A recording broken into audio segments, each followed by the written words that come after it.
Bonjour, bienvenue sur cette dernière partie du cours sur le calcul vectoriel dans l'espace, où on va parler de repères de l'espace. En fait, on va commencer par parler d'une base de l'espace.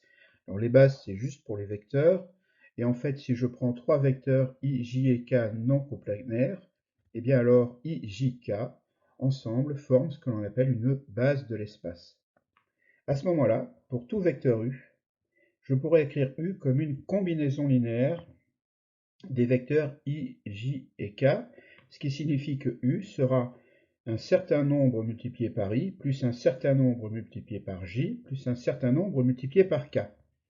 Et en plus, ces trois nombres vont être uniques. Il n'y aura qu'une façon d'y arriver. Et à ce moment-là, x, y, z seront appelés les coordonnées du vecteur u. Donc, plus détaillé, x, le premier nombre, c'est l'abscisse, y, le second nombre, vous savez déjà, c'est l'ordonnée.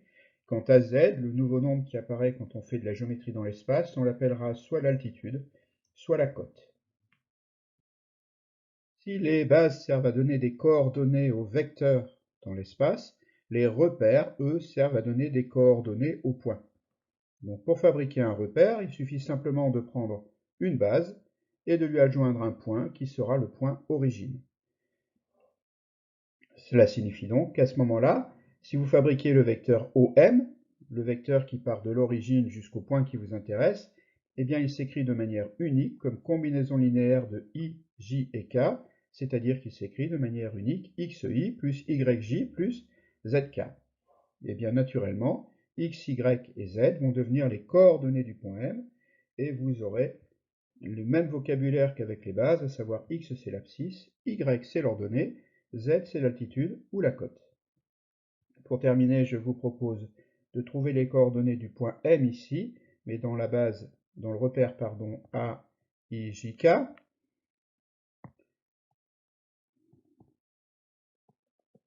Alors dans ce repère, je vais donc fabriquer le vecteur AM, puisque l'origine c'est A, et que c'est le point N qui m'intéresse. Et je vois qu'il suffit de faire I, ici, puis de faire K, et enfin d'additionner 2fm qui est 2 fois le vecteur j. On les remet dans l'ordre si nécessaire, à savoir am c'est donc 1i, puis 2j, et enfin un seul k. Donc dans ce repère, le point M a pour coordonnées 1, 2 et encore 1. Voilà. L'intérêt des repères ou des bases, c'est qu'on va pouvoir remplacer certains raisonnements par des calculs. Donc par exemple, si je me donne deux vecteurs, u et v, dont les coordonnées seront x, y, z et x', y, z', et par exemple que je calcule le vecteur a fois u, eh bien u, je sais d'après ses coordonnées qu'il s'écrit xi plus yj plus zk. Mon a, je peux le distribuer. Je vous ai dit que c'était une règle valable pour les vecteurs, et je me rends compte ici qu'il y a une petite erreur. C'est bien sûr zk et pas z avec une flèche. Toujours est-il que vous avez ici donc les coordonnées du vecteur AU qui sont AX, AY et AZ. Donc quand vous multipliez un vecteur par un nombre, vous multipliez tout simplement ces coordonnées par ce même nombre. Si j'additionne deux vecteurs U et V, je peux donc chacun d'eux les traduire dans la base correspondante. Puis je regroupe ceux qui sont facteurs de I, ceux qui sont facteurs de J, ceux qui sont facteurs de K. J'utilise à nouveau cette forme de distributivité qui existe avec les vecteurs, et j'obtiens donc ici que les coordonnées de la somme de deux vecteurs s'obtiennent simplement en additionnant les coordonnées des deux vecteurs.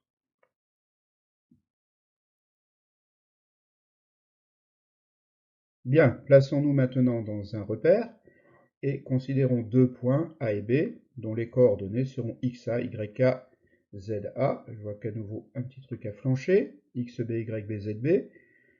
Eh bien, si je veux les coordonnées du vecteur AB, je vais considérer que le vecteur AB, je peux l'écrire AO plus OB, c'est-à-dire encore moins OA plus OB. Puisque A et B ont les coordonnées citées précédemment dans le repère, je peux remplacer le vecteur OA par XAI, YAJ, ZAK, et le vecteur OB de manière similaire par XBI, YBJ et ZBK.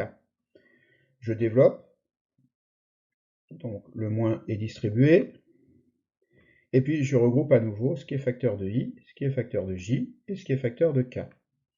Puis je utilise à nouveau cette sorte de mise en facteur des vecteurs, et j'obtiens donc les coordonnées du vecteur AB. Là, c'est à nouveau une formule que vous connaissiez déjà dans le plan. Pour avoir les coordonnées du vecteur AB, il vous suffit de faire la différence des coordonnées du point B par les coordonnées du point A.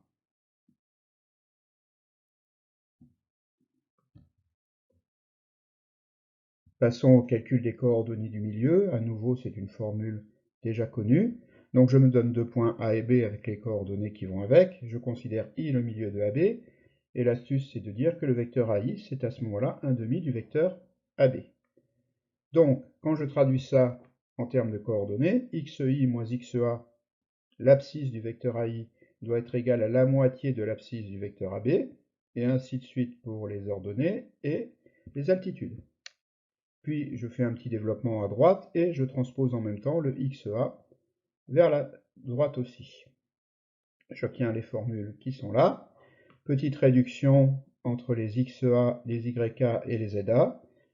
J'obtiens les formules qui sont là, et donc écrites légèrement autrement. Xi est égal à xa plus xb sur 2, yi est égal à yk plus yb sur 2, et zi est égal à za plus zb sur 2. Un moyen simple de s'en souvenir, c'est que finalement les coordonnées du milieu, c'est la moyenne des coordonnées des extrémités du segment. Voilà, c'est tout pour cette capsule. On peut résumer finalement, quitte à rajouter une coordonnée, les calculs dans les bases et repères de l'espace se font à peu près comme les calculs dans les bases et les repères du plan.